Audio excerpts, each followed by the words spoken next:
and welcome to the 23rd episode of the LI Law Podcast. I'm your host, Zehava Schechter. The premise of this podcast is to feature issues, developments, and topics affecting the law and how it relates to the 8 million of us who live or work on Long Island, New York, which includes Nassau, Suffolk, Queens, and Kings counties. If you live or work on Long Island, this podcast on local and state legislative and judicial decisions is for you. Our guest on this 23rd episode is Spencer Sheehan, Esquire, who represents clients with legal claims in consumer and class action law. Please check out the show notes for a full description of Spencer's credentials and contact information. Please keep in mind that we will not be providing any legal advice to specific questions. Spencer, welcome to the podcast. Thank you, Zehava. It's a pleasure to be here. So please tell us about yourself and your area of practice. Unlike most attorneys, I did not come immediately to the law after graduating college. I toiled around in various fields and for a while considered getting a degree in international relations, which I shortly realized would not be one which I could use to have a career and progression in responsibilities. So I did what many of us do, and I went to law school, still not knowing what I wanted to do, and eventually managed to find an area of law to work in that I happen to think is interesting. Okay, and what are those areas of law in which you practice?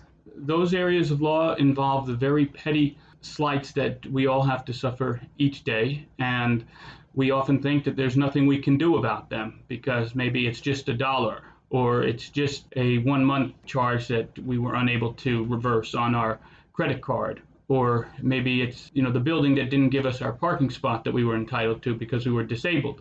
Things like that may not always be the things we can do something about individually. Okay, well that's a great segue to our article about you in Newsday in the October 18th, 2019 issue, in which you were called the Vanilla Vigilante. It stated that you have filed 27 consumer lawsuits against food manufacturers over flavor labeling. Could you please tell us about that? Yes, well, thank you. I didn't choose the word vanilla vigilante, but I leave that to the writer and his discretion. Flavor labeling is something that's very important. There are hundreds of pages of regulations which require that when a food is labeled as having a certain type of flavor, it contains the ingredients that provide that flavor. Most specifically, this is seen in the area of ice cream, specifically with vanilla, which happens to be a very expensive plant that's grown in tropical regions of the world and is often in limited supply. Are we talking here about the vanilla bean? Yes, the Okay. vanilla bean, or I think it has some Latin name, Vanilla planifolia. It might be, I guess, the technical term. But yes, the vanilla bean, which is the source of so many foods and the flavor provided to them, and it happens to be the only flavor for which there is a federal standard of identity, meaning if something is called vanilla cookies or vanilla wafers or vanilla yogurt, that is telling you that that product must have a sufficient amount of vanilla, which refers to the vanilla constituents that are derived from the vanilla bean. And which brands did you find were not accurate in their labeling? In terms of the ice cream products, and ice cream is specific because vanilla has almost forever been associated with the flavoring of ice cream products, I found that all of the major companies or major brands, except for a few, notably Haagen-Dazs, fail to comply with what consumers expect and what the law requires. Okay, so the picture in the newspaper was with Turkey Hill. I'm glad to hear about Haagen-Dazs because that's my husband's favorite company. But I want to ask you, were there any other companies, we'll talk about positive here, were there any other companies besides Haagen-Dazs which stood out as being correct and accurate in their labeling? Yes, there were a few other companies, and these companies often included many of the store brands of ice cream that we buy. And I think the reason for that is that store brand products, often referred to as private label, are made by contract manufacturers. And what you see in the food industry is that the brands, the companies like the Nestle's and the Eaties or Dryers, is that the brands are much less risk averse when it comes to packaging their products because they're competing for market share against their competitors, whereas the store brand products, often made by companies which will produce products for, let's say, 100 different private label brands across the country, they have a much less interpretive take on the regulations. So they hew much closer to what the law requires. So if you see a store brand ice cream, I can be confident that that ice cream will most likely be better labeled or more accurately labeled than a non-store brand. That is so interesting. So if I hear you correctly, Spencer, I think you're saying that these private label brands are actually doing a better job at describing what is in the contents of their items because they export to the 50 states as well as wherever else. So they have to abide by all of these rules as opposed to just single rules. Is that correct? That's somewhat correct, but I wanted to make the point that they're not really interested in having their products stand out or to be, I guess, more noticeable than the other products. Because they are store brand products, they don't have to compete with 5 other brands like Haagen-Dazs, like Dove ice cream, like, all of these other various ice creams that are out there and, that have to fight for the 90% of the shelf space allotted to frozen dairy desserts. Interesting. So we're here in Great Neck, New York.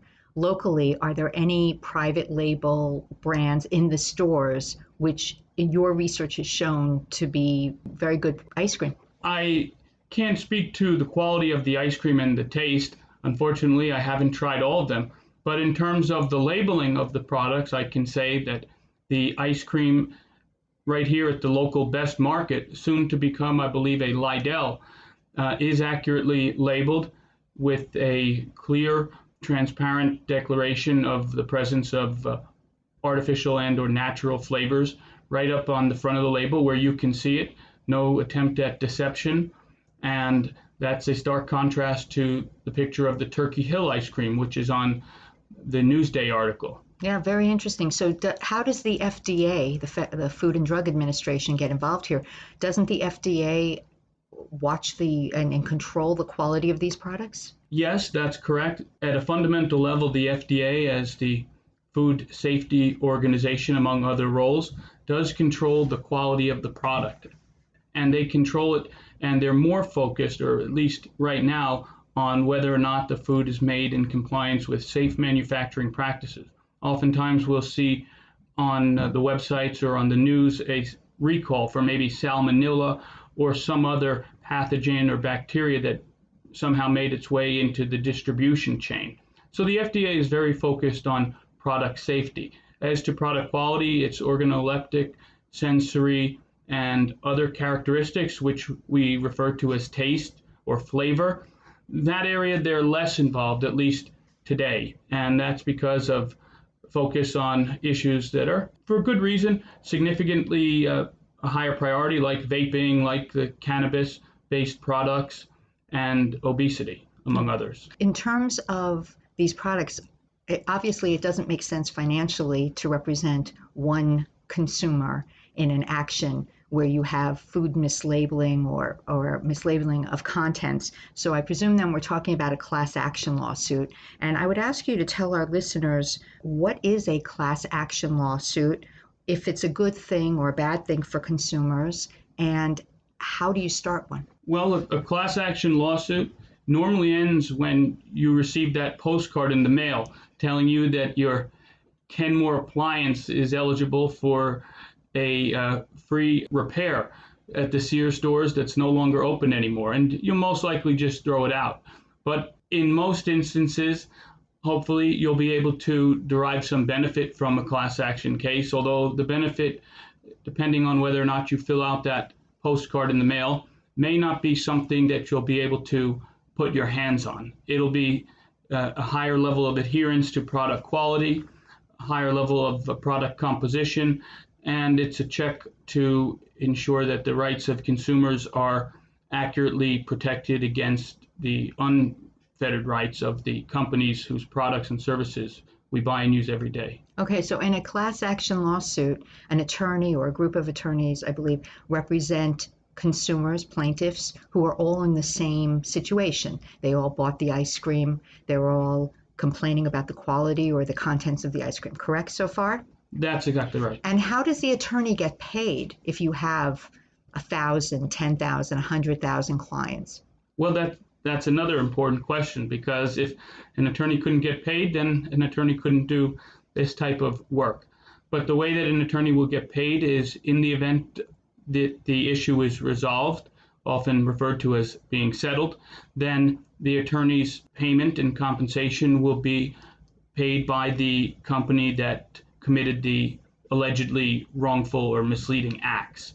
Now, sometimes that happens in the form of a class action settlement that's approved by the court, and that's when you'll see the ads in the paper or maybe on the internet asking if you or a loved one were affected by this, and if you have, then you're eligible to file a claim, whether it's a product, service, medical condition. And if not, sometimes if it's not settled on a class-wide basis, then the attorney will divide the recovery with the plaintiffs. Okay, so what do we do when we get those postcards? I think I received one for a Takata airbag. Airbag, thank you, airbag. So what do we do when we get those postcards? And what happens if we don't do anything? If you don't do anything, nothing will really happen. Oftentimes, and I can't disagree completely with people who criticize the class action system, because it often has incentives that don't exactly add up to the time that might be required for somebody who maybe had a car 5 years ago that had a Takata airbag. There's really very little you can do. Just to find out what car you had from 5 years ago, you're going to have to look in your old records that might be in a dusty box in your basement, and even then it will be very difficult for you to be able to track down and the information you might need to be part of a settlement. The Tuesday article also referenced your work as Bernie Goetz's attorney to avoid eviction from his Manhattan apartment for allegedly harboring a squirrel. Goetz was famously known as a subway vigilante after pulling a pistol and wounding 4 teenagers who were trying to mug him in the New York City subway in 1984. How did your representation of Bernie Goetz come about, and how was it resolved? I happened to get introduced to Bernie because my father lives at Peter Cooper Village, which is part of the Stuyvesant Peter Cooper apartment complex on the east side of Manhattan. And Bernie is well known for, at least in the past, having taken care and looking after the squirrels in that region of New York City. So at some point, him being a somewhat eccentric character, and my dad, who can also be described in that way, the two of them got to talking, and over some time, Bernie disclosed that he was having issues with his apartment, and my dad, like any proud parent would do, they would say, "Oh, my son can help you out." And then I met with Bernie, and he showed me the hundreds of pages of documents regarding previous attempts and disputes between him and his building regarding alleged possession of squirrels, hundreds of pages in boxes, and I was able to assist him, or at least help him represent, his position in that case. Did he keep the squirrels? Well, technically, we never admitted that he had a squirrel, Zehava. Okay, so please don't make any admission here, yes. But he did manage to remain in his apartment, and being that he lives in a rent-stabilized apartment, which, as most people on Long Island know, where we have a dearth of affordable housing, especially multifamily housing. When you have an apartment in New York City that's subject to rent stabilization, that's a very valuable asset, and especially if you're someone who's a senior citizen, who's on a fixed income, and really if you were to lose that apartment, I don't want to say you would be exiled to Queens, but you would be exiled far away from any city center. And for senior citizens who really require to be in a dense urban area, especially if they don't drive, it's very important that they have a place where they live around other people. Right, and it's fair to say that rent stabilization prices are far below market value prices, and in fact keep the neighborhood affordable for those who have lived there for so many years and may not want to leave their home and their friends. That's exactly right. I would say that in Bernie's situation, his rent at the time was probably something like $1,400, and he lives in a building right on the corner of 14th Street and 8th or 7th Avenue, and if his apartment were to be converted to market rate, it would probably be about $4,500. Wow. And yes, that does serve a very positive function of keeping neighborhoods heterogeneous and having a mix of people, because the alternative is really something that we all should not look forward to. A society and neighborhoods where there's no difference of ethnic and racial and socioeconomic background, that would be quite a depressing place to live. I think you're right. And I see that you have an affinity for animals or animal issues. I believe you also represented a snake owner in Florida after state authorities got involved. How did these clients find you? Well, I just want to correct the record, Zehava. She didn't own a snake, she owned an alligator. Oh, sorry. Another reptile that slithers on the ground, although it does have four feet or legs. So I came aware of the woman in Florida, Mary Thorne, through somebody that must have been her friend who saw my work for Bernie, and they contacted me through Facebook, and I was able to figure out what was going on there, although I can't say that her ability to keep the alligator was my doing. I think that it's something that she probably could have handled herself. You're very modest, okay. But I was happy to be able to, give her some confidence and assistance in dealing with these really confusing regulations related to alligators and other large non-traditional animals that many people happen to have in Florida. Very interesting. I think of pet owners as being those who have dogs and cats, but I guess it would extend to squirrels and alligators and other types of animals as well. Are there any other animals in which you've been involved in their cases? Well, I did consider an issue of someone who has a pot-bellied pig. Now, I don't know exactly what happened to that person with their pig, but I hope they were able to keep it. What's on your desk now, Spencer? A recent matter which you can use to illustrate a teachable legal moment, either good or bad, to the listeners. I would say that I have a case now that it involves what we call in the legal world a default, is that when one of the parties doesn't show up for whatever reason. And that's to show up to court, meaning right. The person is summoned to court and doesn't respond to a complaint or another proceeding. That's document. Exactly right. And there was a good reason for this. The person was not doing well and wasn't made aware of the legal action, even though the other side in this action of a creditor against the debtor sought to hold the client accountable and sought to enforce the letter of the law as strictly as possible to the detriment of this person who was in the hospital. The judge, didn't just apply the exceptions allowed by the law, but, really made, I think, the right decision by excusing this default. And the point is that it's not always going to be a technical decision whether or not one party is right or wrong. The courts and the judges often look, because they're people too who are not just robots applying the law, and they want to find, the decision that's, correct and fair. And if they have to, sometimes there's always a legal principle that they can do, because they are people and they do their best to apply the law fairly and to make things as accommodating and reach the right decision. Well, I want to thank you for that very optimistic view. I think most people, when they have an experience in the court, it may not always be so positive. So it's great to think that judges are looking out for the best interests of the party litigants. I want to remind listeners, based on what Spencer just said, if you ever receive a document in the mail and you're not sure, it's a legal document, and you're not sure what you should do, please call an attorney to ask what you should do. Don't act as if nothing has happened, because you may run into exactly the same situation which Spencer just described, where a default is issued against you. You're exactly right. And in addition, of course, to always contacting an attorney, depending on the specific court that the documents are sent from, there may be a pro se litigant's office. Now, they most likely... Pro se means you're not represented by an attorney. That's correct. And these are resources that are funded by the court system that are available to people in the various jurisdictions on Long Island and in many courts across the country, where people can get resources. Now, of course, they're not able to give you legal advice either, but they can provide direction, and oftentimes they can be a valuable resource. So that's a good first step. Absolutely, because what it does is it shows that you're not ignoring it.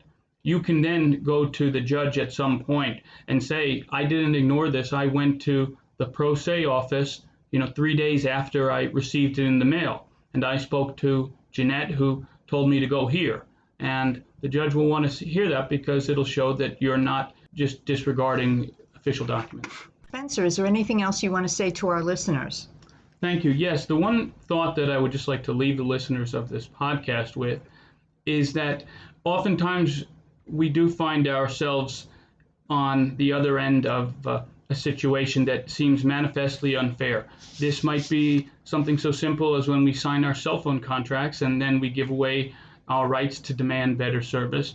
But in certain instances, it might involve something, whether it's giving up one of our rights at work, or not getting all that we paid for, or maybe not being treated fairly. In those instances, it's not true that you don't have any rights, because you do, and you should contact an attorney and see if they can do something about it. Sometimes, maybe most times, they might not be able to, but it doesn't hurt to ask, and all the attorneys on Long Island, I'm sure, will be glad to take your call, and if they can't help you, they'll refer you to somebody who can. Okay, well, thank you, Spencer. And certainly if any listeners have any questions for Spencer, his contact information, phone number, website, email are all in the show notes. And that's it for our 23rd episode. Thank you so much, Spencer Sheehan, for coming on the podcast today and for teaching us all about consumer law. And thank you for your insights into what we as consumers can do to make sure that our products are of good quality.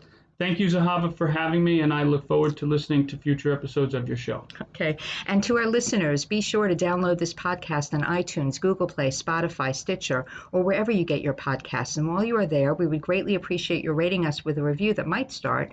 I just heard on the LI Law podcast that on October 17th, 2019, East Quogue residents voted against becoming a village. The vote was 642 for and 889 against, which only represented 44% of the 3,468 voters eligible to cast a ballot. After the failure of the initiative, East Quogue remained squarely under the supervision of the Southampton town government, although the group that wanted to incorporate might try again. If it does, the LI Law podcast will certainly let you know. We are your source for local tips which educate and entertain. Thanks for listening.